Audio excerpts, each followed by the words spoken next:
Coming up this week on the Course of Life podcast, our front nine begins with a historic, monumentally amazing win on the PGA Tour from an extremely young winner, plus a familiar face in the winner's circle at the LPGA in Orlando, which is where we are headed this week. That's right, it's PGA Show week right now. As you're listening to this, we tackle all our plans, everything we got up our sleeves for what should be a fun week of content indeed in Orlando. And this week's guest, one of the newest members of the LPGA Tour. She's a rookie out there, but she's got a lot of fun stories and a lot of good college memories as well. It's Gurleen Kaur. Get to know that name because you're going to see a lot from her on future leaderboards. And when we always end with food, we're talking about pizza on a diet and life after going viral. And all of it brought to you by our friends at Desert Fox Golf. If you're listening to this because you're at the show or you're hearing about us for the first time at the PGA Show, you've seen Desert Fox's booth there. They're there every year. They're our friends of the show, and they're our lifelong, podcast-long sponsors. Not only do they create the phone caddy, which is the best phone holder in golf, period, they also create great products like the Swing Aid tumblers, the towels, the cigar holders, and many more to come. New products on the way from Desert Fox Golf. They're great not only for individual golfers, you can check them out on their website, desertfoxgolf.com, but if you've got an event and you want Desert Fox Golf swag at your event, hit us up on Instagram and we could hook you up with a cash referral just for sending us the event information. That's right, cash for you just for telling us to put awesome Desert Fox Golf products at your next golf event. Again, Instagram, message us at COL Podcast or Course of Life Alex, and shout out to our friends at Desert Fox Golf in PGA Show Week.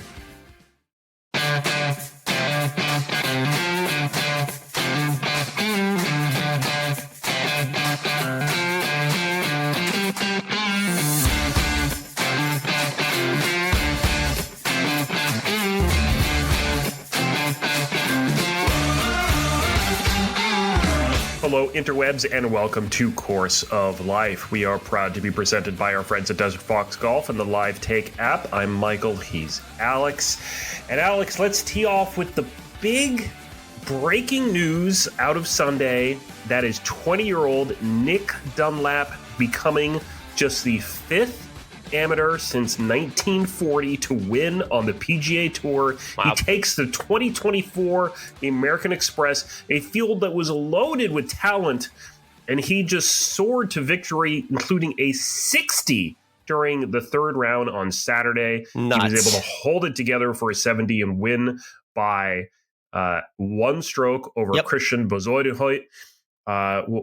Wow. Unbelievable stuff, and a crazy headline that none of us had in any of our bingo cards. No. That's for sure.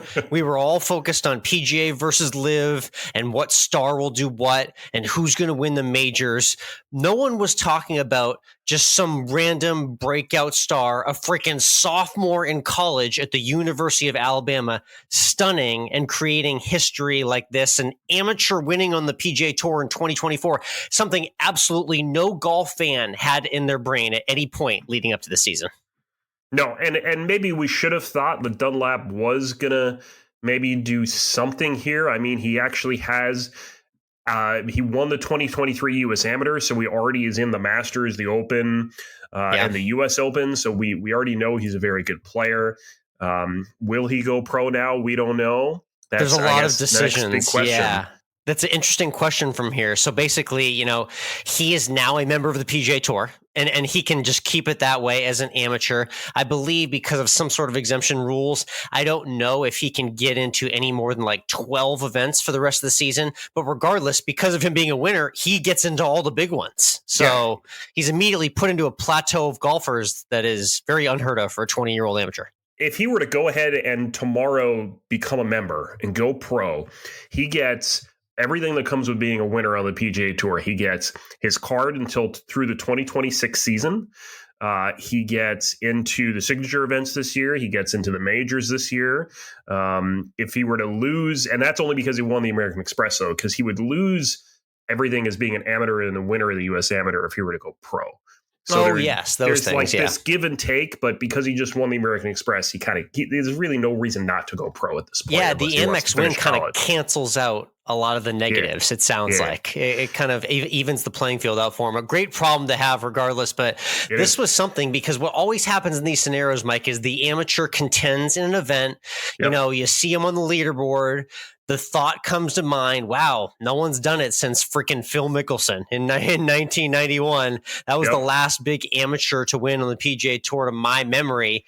And, you know, usually they fall off on Saturday or Sunday early, gets the better of him. He even hit in the water on the 7th hole on Sunday and still bounced back in marvelous form to get the win done. It was very much in doubt all Sunday, but he cruised when he needed to on the last couple holes, clutch par save. He's in history forever. Nick Dunlap, get that name on your radar, big time. So he is the 5th amateur to win on the PGA Tour since 1940. You said Phil Mickelson. He was the last one to do it at the 1991 Northern Telecom Open. Tucson. Now, 3 other guys have done it since 1940. Okay. Can you name at least one of them? Oh, God. I was scared you're going to ask me something like this. I'm going to need a hint. I'm trying to think of who was a preeminent amateur in like the 70s or 80s. I'm trying to think. I'm going to, which I'll give you the hint will be these guys. So each of these guys won one of these events. The 1954 San Diego Open. Okay. I'm probably out on that one. All right. The 1956 Canadian Open was won by an amateur. And the 1985 Western Open was won by an amateur. Western Open. Is that like Lee Jansen or something like that? No. Who was that? Who was the 85 Western Open champion that was the amateur to win? Was Scott Verplank. Oh, yes. That's the guy I would think you could get off this list. Yeah, that was a good one. Oh, good stuff. So 5 guys. Who were the other 2 random old-timey names that I don't know? Who's the Canadian? The 56 Canadian Open was won by Doug Sanders, and the 54 San Diego Open was Gene Littler. Oh, Gene Littler. Wow. Another throwback name. Fun fact, I walked 18 holes with Gene Littler as a little kid. He was playing alongside Arnold Palmer at the Champions Tour event that I used to work at as a kid. Usually that story is I walked 18 holes with Arnold Palmer is the way you tell it, not both Gene Littler. So. Exactly. Both of them in the same group. What a life. A crazy life I lead. But regardless, good little nugget there. So 5 amateurs have got it done. Nick Dunlap becomes the 5th amateur to win on the PGA Tour at 20 years old. Stunning stuff. Crazy. The LPGA Tour kicked off their season with the Hilton Grand Vacations Tournament of Champions in Orlando. That's a mouthful, as all their tournaments are. And here's a name we really didn't hear from at all last year. Lydia Ko wins the season opener. She had no wins last year, a horrible season. She wins by 2.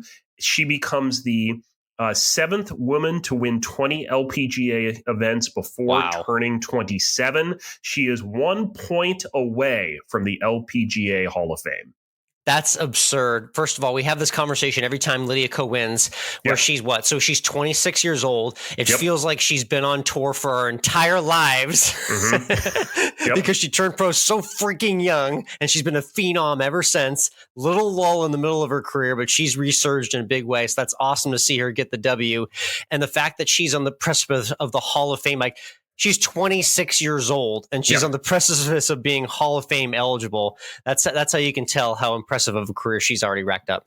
It's pretty crazy. So I'm going to go ahead and say it. This is the year of Lydia Ko. She's going to win another major or 2. It's going to be great.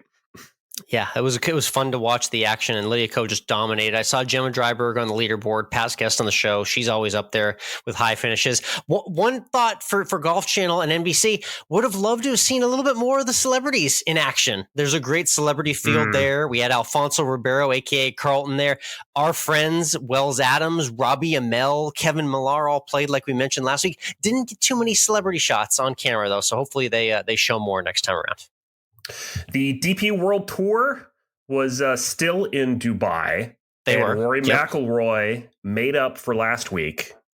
And not winning last week, he's got a W now under his belt in Dubai, winning at the Hero Dubai Desert Classic, defending his title. So he's a second place finish and a first place finish in 2 weeks on the DP World Tour. Will Rory McIlroy win a major on the PGA Tour this year? And that's what it is, sadly. That's got all the Twitter trolls have heavy on their arsenal. Is until that happens and he breaks that barrier down again, it's just easy to kind of pick and poke on him. His career's amazing. The guy is finishing high consistently and he's racking up the trophies, but he's just, doing it at these onesie twosie events and he hasn't won on a big stage. The guy hasn't won a major in several years. So that's the question is can he get over the hump and do it this year?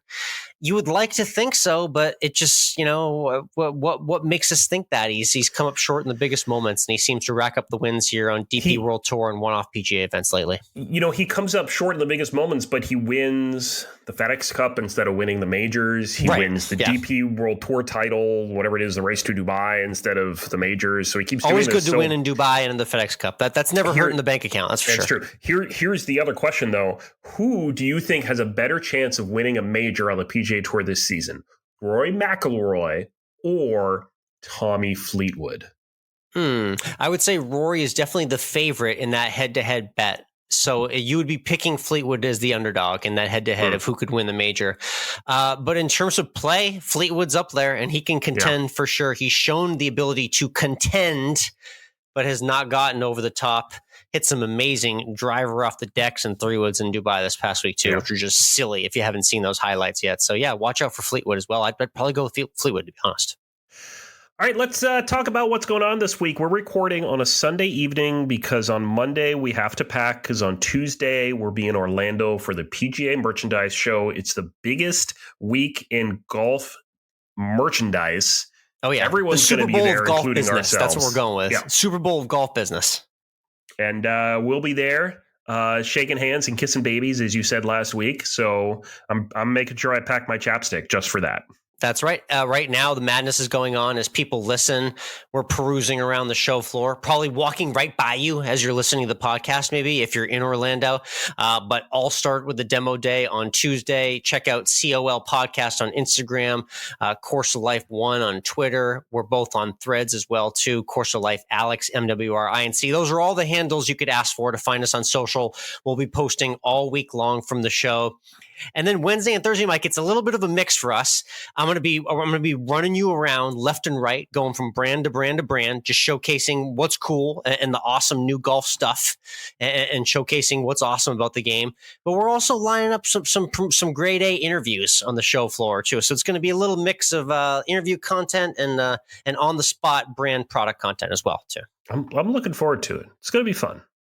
I do know that we're going to have some pretty cool golf carts that we're going to have in an upcoming video. That's one tease I'll give you. We're obviously hitting the merch brands. We're obviously grabbing as many free things as we can, Mike. Whenever someone offers you something, the answer is yes, and I'll take one more if you got one in the back too. That's the response we're going with all week. In fact, I don't know if you saw the email that came from the PGA Show this week, but there's a virtual swag bag that they will be giving everyone. There is. So yes, there is. I'm interested to see what will be in there. There are things worth redeeming in there. I'll just tell you that. But yeah, check all the content out from show week. And I think by the end of this week, I'll try and get a YouTube video up just with a quick little recap. We'll get some more thorough content up there in the weeks to come. But follow us on social for all things PGA Show for the next few days from Orlando. Also on our YouTube channels this week, live right now is your round at a exclusive, private, very hilly course. I'll say in the hill country. It made me think you were playing in New England, except not as many trees, maybe. But it reminded me of when I played Green Mountain National in Vermont, just nonstop hills up and down every hole. Which is absurd because it's 10 minutes from my front door and you know where my place is, and 15 minutes from downtown Austin. It's like right in the heart of everything. This course was built into the architecture of the hill country in Austin 50 years ago. The housing communities around it followed, and it made for a spectacular video. So I'll let you find out about the course itself by going to our YouTube. Check out Course Life Podcast on YouTube. The link you can find in my bio on Instagram as well, too. And I had an interesting highlight that really wasn't even part of my 18-hole scorecard, a two-putt for the ages that has to be watched with your own eyes. I couldn't believe I did it either, to be honest. It was pretty epic. It was pretty epic. We'll just say it was downhill and to the left. Yes, that's for sure. Yeah, it's quite the yardage too. Quite the yardage. Good stuff. The PGA Tour stays in California. They head to Torrey Pines for the Farmers Insurance Open. Always great to see them in San Diego at Torrey Pines. Oh yeah, the South Course obviously brings up memories of Tiger Woods winning the U.S. Open on one leg. You can't forget that one. That's an all-timer. Yep. And we love the Farmers Insurance Open. This is my reminder, too. If you haven't heard our past podcast with Alissa Kacar, be sure to follow her at New Lady Golfer. She's the event host, literally, for the Farmers. So she posts awesome content all week. She gets the best interviews. She shows you all behind-the-scenes stuff regarding the event and how it runs there at Torrey. And you get the paragliders off the 18th hole, Mike, off the cliffs there in San Diego. It's beautiful scenery. It's a beautiful classic course. Should bring a really great field as well, too. All right, let's get into the turn and this week's guest. We do love talking about the LPGA. Of course, Lydia Ko will probably be a mainstay once again on tour. And there's a new fresh face coming out on tour that you were able to talk to with Texas roots. And that's who I think is going to get a big W this season. Yeah, this is interesting. I'm going to be a little shady and a little mysterious with this, but we now basically have the pipeline to the future of the LPGA Tour, like coming on this podcast. I'm not going to explain my ways. They're quite magical. They're not very magical, but I'm going to sell them as quite magical. But we got the future stars here on Course of Life. And this is a name that you may not have seen yet, not quite on your radar. But she just made it through the LPGA Q Series, which is basically their Q school. She dominated on the mini tours, rising right through Epson Tour to the LPGA Tour now as a rookie. So get used to this name, and a great conversation coming your way with Gurleen Kaur. That's right. We'll have that conversation in just a moment. But first, let's talk to you about the Live Take app. This is where sports debates are solved once and for all, thanks to the random, uncompassionate, mindless internet trolls. I love them. Simply want to tell you that you're wrong. Yes. Especially if you're me. And we say this a lot. I lose so many times to you on our live takes, Alex, that we do every week on the app. I don't know. I feel like I just don't. I think I could just sit there and I could offer people $100 and I still would lose. So the secret is, Mike, I am one of those trolls that you speak of. So I'm allied with the live take community, and they love my takes. They love some of yours, but you can check it out for yourself on the app where we debate weekly. Always a fun time. 5-minute hot takes. We keep it simple, straight to the point. Golf, sports, pop culture, anything that's going on, we cover it on the Live Take app. That's right. You can find us there. COL Podcast Alex, COL Podcast Michael. It's Live Take. Challenge us. Drop your own takes. Challenge your friends as well on there and let the internet decide. Live Take. Download it in your app store today and let your take be heard.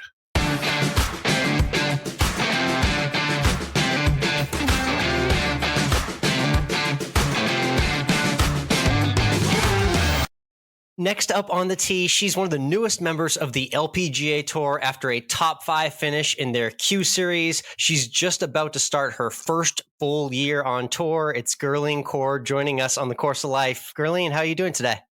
Hey, Alex, thanks for having me. Yeah, I'm really good. Excited to get the season started and just been practicing. So yeah, not much going on other than that. Yeah, fresh off the golf course. We'll get into where you played earlier today, but you're in Texas like I am. I'm in Austin. You spent your college days right up the road in Waco playing for Baylor. I'm curious, think about like day one freshman year when you got on campus at Baylor versus leaving. Like, how much development did you have, not only like as a person, but with your golf game? Oh my God. So scary day one going to school. Like, also because I went in a semester early. I was supposed to be a senior whenever I went into school. So I was still like 17, like supposed to be a senior. We had, I think, like one player transfer when I was like in my my like beginning of senior year. So my coach was like, hey, like, would you be willing to graduate early and come? And I was like, sure. And then I felt like it was a great decision at the time. And then when I went in January 1 or 2, like when I had to go like start moving into my dorm, I was like, this is really scary. Yeah. But yeah, it was a great experience. Like my freshman year, we made it to nationals and we actually were in a playoff against the one that ended up winning, Arizona. So that was really just a really cool experience. But yeah, like the development, I would say, like I still remember nationals, like, that final day that I was playing. My team didn't play that great, so I actually ended up playing as an individual. And it was just really special because like my coach walked with me for 18 holes and they all came to watch. So it was like a nice finishing.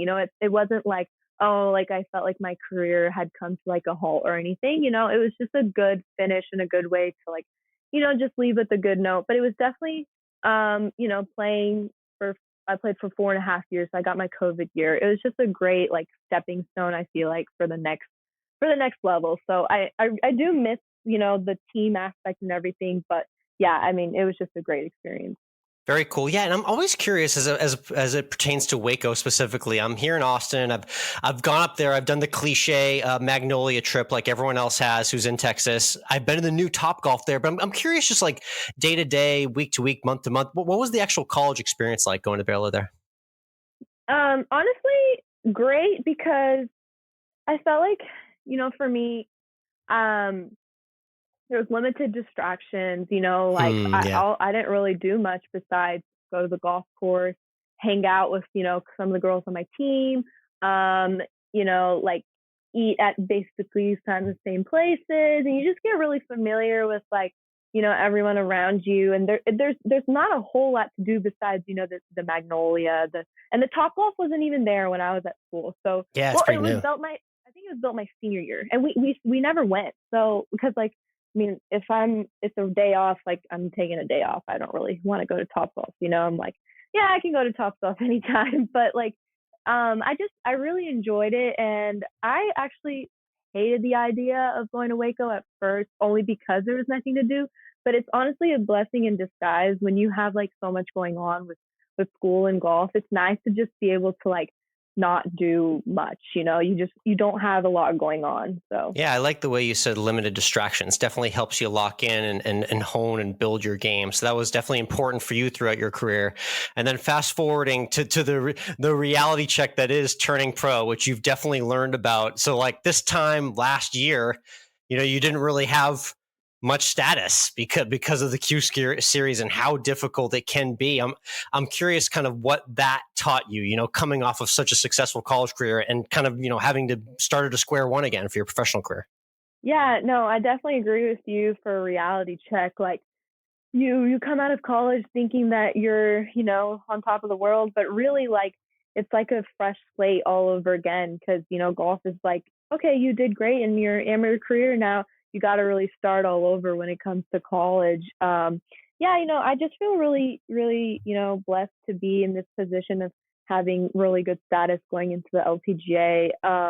Like I had basically no status last year at this time. And I really just tried to like keep my expectations low for the year. Like my only goal for 2023 was to be able to like play well in Q school. Like I played really, really just like, really nervous during first stage in 2022. That's never fun. And I had COVID like a couple weeks before. So my game was just really rusty and I didn't feel great. So it was just like a combination of like rust and nerves and, stage one, I was like, wow, okay, well, I got to start all over. And it almost felt like, it was devastating that I didn't have any status, but honestly, it just taught me to like be able to start from, zero and then make my way up from there. So definitely. Yeah. And it's been pretty meteoric. And I'm impressed to kind of cross sports and give a little bit of a baseball reference to our sports fans out there. In terms of the minor leagues and women's professional golf, you got from the Women's All Pro Tour, which I would kind of call AA, and you got your opportunity at AAA in the Epsom Tour and made the most of your starts. So the real easy question is, what's been working to kind of help this meteoric rise here in the last, 6 months? I would say I've just been really consistent, like with my mentality going into events, and then like just really trying to hone in on, not being so aggressive and just playing golf, like really not focusing on anything except for like, okay, like I'm here at this tournament. My goal is to play as well as I can. If I miss the cut, it's going to be fine. If I win the tournament, it's going to be fine. Like it's not it's not life or death really if I play well or if I don't play well. So I've really tried to, like, especially once I graduated college, like just try and find other things that, like, interested me and like distract me from like pressure. I just try not to really so hone in on the pressure of things, which I think is going to be really key for me going into the LPGA too. Like, a couple missed cuts, it's not going to be like the end of the world or anything. Oh, like, but like really just, I feel like I'm pretty accurate off the tee, and I'm a great putter, and really honing in on my wedge games and stuff from the last year. So yeah, just kind of those combination of things. I like it how you say you're a great putter, because a lot of people will say they're a good putter, but I like the way you said great. Emphasis on that. Definitely the most important part of the game for sure. Let's talk a little bit about the Q Series itself for people who don't understand exactly how that works. Break down kind of the Q Series and what a grind that is to get through it with the status that you had. What were kind of the most difficult or moments filled with adversity throughout the Q Series for you? Yeah. So Q Series, you basically have to make top 45 to get status. And I think the field this year was maybe 110, 120. And I mean, it's arguably the toughest tournament of the year. Like, I don't think it got above, one of the days it was maybe 65, 70, but the rest, the average was at least 55 to 60. Oh, wow. Okay. Yeah, so it was cold, and we got rained out one of the days because it was raining so much. Like, the golf course was almost like a sloppy mess after I think it was the third day. I'm forgetting now because it was 6 rounds. So there's a lot of days and a lot of rounds. It's easy to confuse them all. Yeah. Yeah. So 6 rounds. So one of the days got canceled because it was raining so much. And I mean, we played lift clean in place because it was just so wet. So that was one of the biggest things also. I feel like, just having to navigate the conditions and like the weather and everything. But yeah, my goal was just to really play as well as I could. And then like not even get ahead of myself till the very last day that I made the last putt, like I'm not a leaderboard watcher, so I never really knew what place I was in. Oh, okay. But like I just really tried to tell my coach, like, we're going to try and play as best as I can, because like the higher you finish, the more events you will kind of get into, because it's all based on your status for that tournament, like a lot of events that, like, since I finished like 5th, like I'll probably get into a little bit more events than the person who finished like 25th to 45th. So it's quite an advantage, I would say, that I played as well as I could the last day. So definitely. Yeah. Great to see and great to hear. You're going to give yourself that opportunity right off the bat for your rookie season. So people have talked about it and shown it on social media, but this LPGA travel schedule, Gurleen, it's for real. I'm sure you've seen the plane flying all around for every stop that's coming up this year, but I'm curious, what's maybe a favorite early tour stop in the next couple months that you might be looking forward to playing here in your rookie season? So I'll find out within the next week if I go to China or not, but I would say that's the one I'm really looking forward to if I get in. But besides that one, I would say Palos Verdes, because I played that tournament like my freshman, sophomore, and junior year, and I love going out there. I mean, it's so beautiful. The golf course is so much fun. So it's just really familiar, and I think like LA is just so much fun too. So I'm looking forward to that one. But there's quite a few that like I haven't really been to. But I went to go play Bradenton Country Club. Like, that one was nice. It was just, Florida, pretty straightforward. Yep. And then obviously Chevron, if I got into that one would be like amazing to play in my home city, almost, like not home club, but at the same time, like I know that area so well. So that would be amazing too. And then they have the Shadow Creek. That would be great too. I just have to play well enough to get into it. So, there's a lot of cool places that I could definitely go to, but no Hawaii in the beginning of the season, which is different than normal.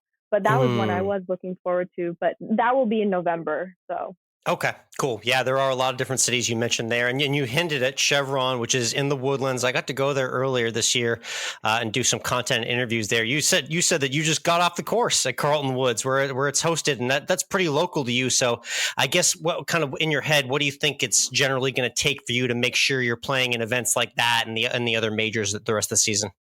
Yeah, I mean, nothing really dramatic. I feel like I need to change about my game. Like, I just really need to play well as I can, and just go into every event with a good mindset and stuff, and just kind of adjust based on the conditions and everything. But like playing, yeah, like so I played it just, I just finished earlier. The course is playing a little different. I would say they changed a lot of the bunkering, which is good because actually like the bunkers are really nice to hit out of now, but the greens were so firm. Like, I mean, every shot that I hit was rolling out like 10 to 15 feet more than I was used to. Yeah. Just so it's super firm right now. So I'm hoping by April it will soften up a little bit. Otherwise, like having some long hybrids and stuff into those greens is going to be definitely challenging. But yeah, I mean, also playing it when it's cold and windy and wet, like it's not also very fun. So definitely should be a lot nicer in April. So that's your first mini goal is for us to see you out there in action at the Chevron and the Woodlands for sure. And then one other one I want to bring up for you. My original hometown, I grew up in the Boston area. If you remember any golf from your younger days, they used to have a PGA Tour event at TPC Boston. I saw Tiger and Phil duel there and Tiger and VJ back in the day. And you guys, the LPGA, are going to bring back an awesome event there that Labor Day week. Have you ever spent any time in Boston? You know anything about golf in the Boston area at all? No, except for it's probably going to be beautiful and amazing because bent grass is just so much better than Bermuda. Hot take. I don't know. I don't know if my Texan roots will agree to that, but I think playing on bent grass is just so much more fun. And I'm sure at that time of the year it'll be great weather too. So, but no, what event is that the PGA Tour used to play out there? Yeah, it used to be called the Deutsche Bank Championship, and then it changed to the Dell Technologies, and then they started switching it back and forth between Boston and New York when they were just getting the playoffs going, and then they just fully eliminated the course a few years ago. So I'm super glad that you guys are stepping into that spot because the tournament used to be that exact same Labor Day holiday weekend every year. It was a perfect end of the summer. Cool. So I'm excited to see you there. Yeah, that'll be really fun. And don't worry, I got the restaurant recommendations for you too when you get into town there too. Yeah, I definitely can't wait for that. I'm a huge foodie, so that will be great. Love it. Again, it's Gurleen Kaur Golf, Kaur is how she spells her last name on Instagram. Check her out on the social. She's fun to follow there. And let's get into something fun that I saw on the Instagram feed. You had an awesome Miami trip for your birthday. Tell me a little bit about it and who joined the party with you. Yeah, so my younger sister is a freshman at Baylor right now, and she won the Annika Invitational last year. And because of it, she was able to play in that Hilton Tournament of Champions, the one that the LPGA play in. Oh, so cool. Because she played in that, and she actually ended up winning like her division, Hilton gave her a week's worth of vacation. So, and then it was me, my cousin Japal, and Jasmine. So they're both my cousins, and it was the four of us that went out there, and we were like, okay, like where do we go that we can spend like 6 or 7 days? Because I mean, everywhere else that like, so it was like a certain location that we could go to. A lot of them were like Colorado, Virginia, a lot of like golfing places, and like my cousins don't play golf, so we were like, okay, I feel like Miami is going to be, kind of neutral. There's going to be a lot to do. We can sit on the beach. And so I had planned this whole itinerary. I was like, we're going to go snorkeling. We're going to get scuba diving lessons. We're going to go surfing. We're going to spend the day on the beach. We're going to go to we're going to drive down to Key West. I had planned it all out. The first 4 days, it rained nonstop. Of course. I was so upset because like I hadn't made reservations for everything, because I ended up like, making it more of like a vacation for the first few days. And then my sister and I ended up actually playing a couple days afterwards too. And then I went up to Bradenton to play over there. So I was like, okay, like a few days of vacation and then a few days of golf, like it'll be a good combination. I mean, like the one we played maybe two out of 3 of the days that we wanted to. And then we sat on the beach for one of the days, and then mostly everything else was inside. And I was like, this is just so disappointing. But it did not rain on the day of my birthday, which is the day I had booked like a boat for. I saw that. You kind of had your little influencer moment with the boat party on the water. What was the highlight of that day? Oh my gosh, it was so much fun. It was sad because the high was like 70 that day. And as a Texan, I'm like, if I go out to Lake Travis or something, I'm like, okay, I'm not getting in the water unless it's like 70, degrees in the water or something. Right. The water was like ice cold. But it was just fun because we like cut a cake and everything. And we ended up like going to like a Mediterranean restaurant for dinner too. But like it was like a nice way to like kind of end a couple of days because it had been raining for the first few, I was just so disappointed from that. So it was nice to like have sunshine, stay on the beach. And it was like really like small too. And then one of my other friends joined us too. So, we were like small group, but we made it really fun. All the guys, like they jumped in the water, but the girls kind of just sat around. We were like, nah, it's too cold to get in the water. Yeah, I think I might jump in for about 2 seconds and then get back out if it was that cold. Yeah, exactly. Awesome. Sounds like you got good dining in there. What was the highlight at the Mediterranean restaurant, or was that the favorite restaurant of the week? Or was there a better one or no? No, I went to this Italian restaurant the day after. It was called Forte de Marmi. I don't know if you've ever been to Miami, but it was the first time I had been to like a Michelin star restaurant, and they were like booked out on the day of my birthday. So we ended up going the next day, but I wanted that one to be like my birthday dinner. Oh my God, it was the best meal I had ever had in my entire life. I had never been to a Michelin star restaurant because they don't really have one here in Houston. Like Right. They have one, but it's like, it's kind of Michelin, kind of not. But that one was like actually Michelin star. And like, I mean, it was like in like no words for it. And they had this at the very end, this like 4-foot ice cream tower that we could like scoop out of. And it was just like, and I don't really like pistachio either, but it was like just pistachio ice cream. And I felt like I was in Italy eating gelato. It was amazing. 4-foot ice cream tower. You sold me already. That's all I need to hear. It was so good. I mean, there and was the cap off to the Miami trip, which I got to ask about, is you had the experience of going to the legendary Live nightclub, and you saw Zed, the EDM DJ, who's been around forever. So much so that I saw him about a decade ago here in Austin for South by Southwest, and I saw him in Vegas as well. But I'm very curious what the experience was like going to Live, kind of one of the most notorious nightclubs in the world, I'd say. It was fun. It was not what I was expecting because it wasn't so because Zed is more so EDM, but also kind of pop at the same time. Definitely, so a lot of the songs I was like, oh, I forgot Zed sang this. Oh, this is very pop. Like a lot of those songs, I thought it was going to be more so like rave, but it was fun because like I knew a lot of the songs and like I was able to still like enjoy it without being like, oh my God, like there's too many people, like it's so it's so crowded. But it was very fancy. Like I remember like only bringing Air Forces, and then I was reading online that it was like, oh, all girls have to wear heels. I was like, this sucks. I'm an athlete. I don't wear heels, like I'm trying to save my feet for the golf course. So having to wear heels that whole night was kind of unfortunate. But I mean, otherwise it was a great experience. I've never been in anything like that fancy before, and I probably never will again. It was just like a one-time thing, So, but yeah, it was a good experience, and I really like liked his vibe. Like I felt like he was very energetic, like Zed was. So it like, and like kept the people like. Sometimes the DJs get in like so much remix mode. I feel like, that he kept it very like pop and like pop EDM remixes. So. Well put. Yeah, I feel like he does a good job of making it just like a set list instead of like a crazy like barrage of remixes that get like too loud and intense. You know what I mean? Yeah, exactly. Well put. All right, Gurleen, let's end with some food questions. We always end with food questions here with our guests on the Course of Life. So I'm going to ask a tricky one for you. We got about probably 5 major cities if we're including Waco, where you went to school. I want you to rank your top 3 Texas food cities. Top 3 Texas food cities. Houston first, and then probably Austin. Because Austin for barbecue and Tex-Mex, and then Waco. Only because I like Dallas, but I wouldn't consider Dallas like a huge foodie city. And then San Antonio is just all Tex-Mex, I feel like, kind of, in my opinion. So I would say Houston first because Houston has so many places, then Austin, and then Waco. Yeah, and I'm an Austinite here, and I will vouch for Austin's barbecue and Tex-Mex just like you did.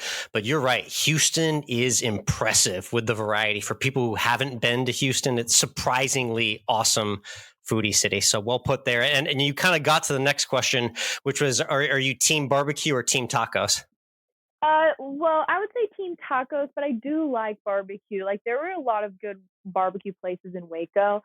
but I would say I'm more so like Mexican food, tacos, more so.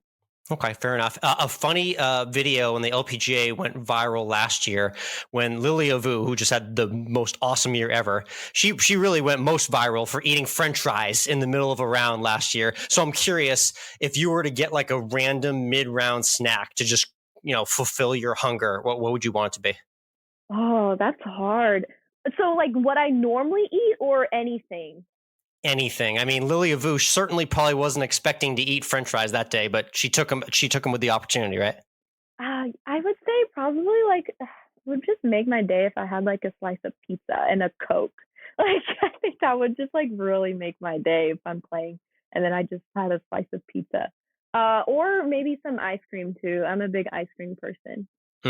Probably easier to eat on the course too. And that segues perfectly to our 19th hole question, which we always end every interview with. So when you get in the clubhouse though, say you're at your favorite home course, maybe it's Carlton Woods. I've heard great things about the food in there, but what's your favorite meal and drink to order after you finished an 18-hole round or a long day practicing? I would say, I mean, so Carlton Woods has these really good like loaded nachos. But anywhere else, it would have to be like either a chicken quesadilla or like a grilled chicken sandwich. Because I feel like clubhouses do a really good job. And you can always guess like how good the food is based on their fries too. Like if a clubhouse has good fries, that's how you know the food is really good. So I would go with sandwich if the fries are really good, or quesadilla. Yeah, the fries are a good barometer. Very well put. Gurleen, thank you so much for hopping on, spending some time with us. Excited to follow you for the rookie season. First goal is we'll hopefully see you at the Chevron and more tournaments to follow, and best of luck with the rookie year. Thank you so much, Alex.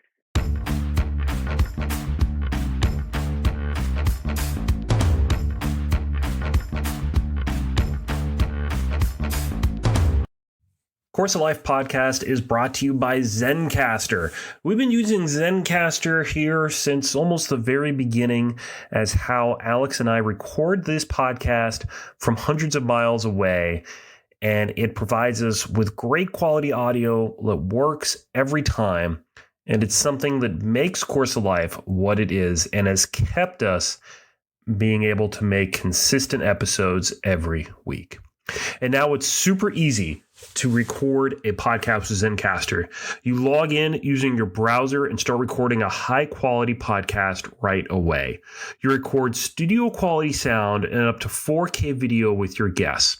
You feel a sense of zen knowing Zencastr's multi-layered backups ensure you always have your recordings in the highest quality, even if the connection is unstable. And have you ever wondered what you actually sound like? Zencastr's post-production process makes you sound buttery smooth. It automatically removes those ums and ahs in your recording. It removes those awkward pauses in conversation too. Set the right podcast loudness and levels while reducing background noise with the click of a button. Head on over to zencastr.com/pricing and use our promo code Course of Life to get 30% off your first month of any Zencastr paid plan.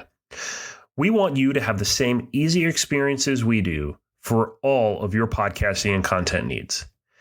Again, that's zencastr.com/pricing and our promo code Course of Life.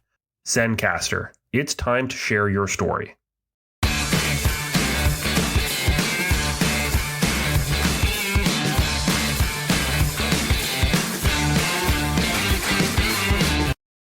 And we're back. Great chat there with Gurleen. Man, it sucks when you got vacations and it just rains the whole time. That's just especially when it's a place like Miami. You know, you got the beach days lined up, the boat days lined up. You want to be dining out on the patio as the sun hits over the skyline. It's like there's so many Miami Beach vibes that you're missing out on there. But it sounds like she made the most of it. Even got to live in some awesome restaurants. So I appreciated the recap there from Gurleen. And again, watching for her name on leaderboards, I think she's going to make a splash, Mike. And I kind of noted this after the interview. I interview a lot of these pros who are up and coming, but she said something that not a lot of players say. She candidly said, I'm a great putter. You know, a lot of people are modest enough to just say, you know, putting's one of the stronger points of my game, or I'm a good putter. She said, I'm a great putter. So watch out for Gurleen Kaur and her putter on the PGA this season. If you like that chat with the Gurleen plus everything else we do here on this podcast, make sure you punch that subscribe button. Give us a thumbs up, 4 stars, a rating of your choice. Share with your friends. Let them know how much you love what you're listening to. It really helps us feel good about ourselves, and we need to feel good about ourselves. A little positive reinforcement doesn't hurt anyone, especially since you're listening, enjoying, consuming a little bit of our content right now. We thank you for stopping by. Make sure you follow us on Instagram and Threads, COL Podcast, Course of Life, Alex, MWRINC. Alex is on X, formerly known as Twitter, Course of Life 1. We're on YouTube, Spotify, Apple, iHeartRadio, all those fun places. Wherever you're listening to us, you can do it there. And check out our Instagram, Always End With Food, where you can check out cool shots of food that we take, because we always like to talk food. We'll talk about that in a little bit. But first, let's talk a little college basketball, because a record was broken this weekend in the NCAA when Stanford coach Tara VanDerveer set the win record. It's going to keep going up this season. She has 1,203 wins in college basketball, more than Coach K. Just incredible. Yeah, and I'm wondering, like, geez, where like Pat Summitt and Gino Auriemma sit on that list as well, too, because those are the titans of women's college basketball. So very cool, Mark. And just that number alone, just saying that out loud, that a coach has won over 1,200 games as a coach. You know, you only get 30 something, maybe 40 something if you're lucky in a winter college basketball season. So you can do the math there, and it shows what a legacy Coach VanDerveer has built at Stanford. Yeah, it's incredible. It's incredible. And also at Stanford, of course, 3 national titles, 14 Final Fours, 25 Pac-12 regular season titles, and 34 trips to the big dance. So for sure. I think she's a lifer. I mean, she's been around. Good. She takes that team year in and year out to the tournament. One of those teams that, they don't have maybe the panache of like a UConn or a Tennessee or now a South Carolina, but they're always in the mix. So shout out to her for being now the all-time winningest coach. Let's stay in college and move over to the pigskin side, because I just want to ask, how do we feel about Alabama now that they're losing everybody? All the players are in the transfer portal. They lost their top quarterback recruit to Ohio. What is going on after Nick Saban's retirement? Is Alabama no longer a powerhouse? I like this. This is kind of like the Kirby Smart Georgia fan side of you that doesn't really exist, but you're playing it up nicely right now. It's like this is what the Georgia Bulldog fan base sounds like. Alabama, the sky's falling. Let's do that conversation. And Saban's gone. They're losing recruits left and right. I think my Texas Longhorns here in Austin got a couple of Alabama recruits. That shows you where things stand right there. So they brought in Kalen DeBoer, the Washington coach who led them to the playoff, to replace him. Those are big shoes to fill, though. Those are some high standards in Tuscaloosa. So I'm not sure if he's going to be able to fill Saban's shoes in year one. The other question that's been circulating is this transfer portal bad for college sports, because these guys can now just kind of change whatever they want at the end of every season. And it really has changed the game and the way it's played, because these guys can just top off to another team at the end of a season if they're not happy anymore. Yeah, and it's now like a rare thing for a quarterback to be like, oh yeah, no, I'm not going to the NFL. I'm not in the transfer portal. I'm actually just staying at the school I'm at and playing another year. It's really shocking breaking news there. That hits the headlines on ESPN just as much as the transfers do. So it just goes to show you how easy it is for college athletes to move. And I honestly, candidly, it does take a little something away. Mainly for me, just from a betting standpoint, it's like hard to figure out like who's on what team every year. This is like being an NBA fan, basically, watching college football. You never know who went where when the season starts. It's just crazy. And then you never know if they're actually going to play in the NBA with all this load management crap that they're doing now. Seriously. So. That's another day. Let's talk a little NFL. All I want to talk about in the NFL as we roll our way toward the Super Bowl here is the Detroit Lions. Yeah, let's go ahead and give. This is something I didn't have in my bingo card, is us just stopping and giving flowers to the Detroit Lions halfway through the NFL playoffs and nobody else. I mean, because this is not going to be understated enough that the Detroit Lions have not won a playoff game in 3 seasons and now have won 2 back-to-back in 7 days' time. Truly stunning. It's just incredible. I'm just like, if the Detroit Lions don't win the Super Bowl now, I don't know what I'm gonna do. It's gonna be a sad little bit. Do you remember? You know how sad I'm gonna be? This is not how sad I'm gonna be. But do you remember when the Giants beat the Patriots to end their undefeated run. No, I don't. Yeah, well, I had a roommate in college who then didn't talk for months after that game because he was so depressed. I remember that roommate, and he's a lifelong ally of mine just because of how diehard of a fan he was. I might be that, even though I'm not going to actually do this. I might be that upset. I might just come on the podcast and be silent for a couple weeks. It's insane. And you just think about that Lions franchise and how sad it has been. Remember, they had the unicorn of Barry Sanders, and he was just done with just losing on the Lions. He just retired early. Okay. And then they had the unicorn of Calvin Johnson at the wide receiver, maybe one of the greatest wide receivers of all time.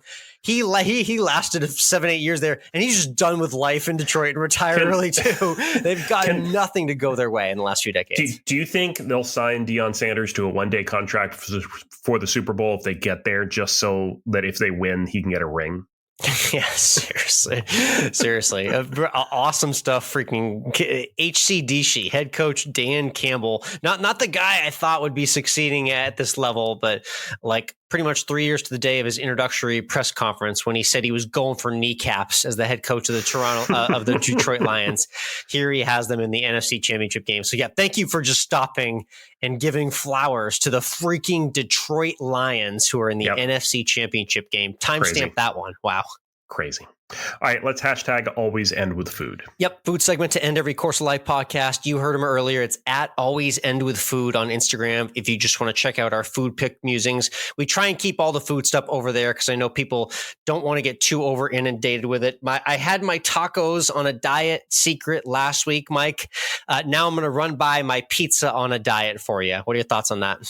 It's possible if you want to do those bland, horrible cauliflower crusts and those fake cheese and no meat and all. Actually, I'm a big fan of vegetables on pizza in general, so I'm fine with a veggie pizza. But I have a friend who also actually said that a slice of pizza contains everything you need in a meal. It's got your bread, it's got your dairy, it's got your meat, and it's got your veggies. So that's big facts. Yeah. So you got 75% of it. Cauliflower crust, one of those things that you get used to it. And right now in the moment, I say, yeah, it's not bad. I could kind of eat this regularly. And then what happens is you go back to a regular pizza crust and you immediately remember why you were eating pizza crust for the other 11 months of the year when you weren't eating cauliflower crust. So that's where I'm at right now. It's red sauce. It's cheese. I don't do the vegan cheese. That stuff stinks. I'm sorry. It's the real cheese.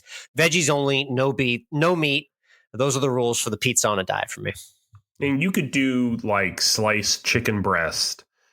There was a place in my hometown in New Hampshire that did a personal pan pizza. They did it on a pita. And then my mother always got it this way, and I would start to get it this way. And then you get feta, chicken breast, and broccoli. Oh, wow. Like kind of a little bit of a Greek vibe there. I like that. Yeah. And just a little bit of olive oils, on the base of it, just to give it a little bit of something going on there. And that was great. That was fantastic. Love it. Yeah. So that's my pizza on a diet plan. Now we need to get to your saga from last week. As people might remember in last week's podcast, you went super, not regular. Yeah. You went super viral. Amazing. So I think we said that when we recorded the podcast, you were at one something when we recorded last week. 1 million. It has plateaued at 1.5 million views. Absolutely insane. You were at like 140, 50 something thousand. And I said, I think you'll double it by next week. Well, you tenfolded it. And when you hit that 1M, that's some rarefied air. I started blasting Lil Wayne, a Millie classic track. So I'm guessing you got the place in the Hollywood Hills and you've already got a couple golf trips planned for us. What kind of car are you getting now that you're a viral celebrity? Well, how's life now? I'm keeping, and you're going to see it at the PGA Show. I'm going to keep driving my 2012 Subaru Impreza with 120,000 miles on it. Jesus. So life after viral, your life has not changed, it sounds like. My life has not changed at all. But hey, I am much more open to selling my soul now that I've hit over 1 million views on a video on Instagram. So if someone wants to get me a car that I can then promote nonstop on my channel, I'm more than willing to do that. As Yeah, long I mean, as it's I not, think as like long I said, as it's not a Tesla. I'm not doing a Tesla. It starts with the baking companies, to do the little inside baseball. We got to start leaning on them right now. You're a mass content viral producer in the baking world, so we're just going to send the screenshot and frame of that 1.5 M and nothing else in all of our emails now moving forward. That'll be our context. But life after viral, it looks like you're recluded to a normal life now after your viral moment.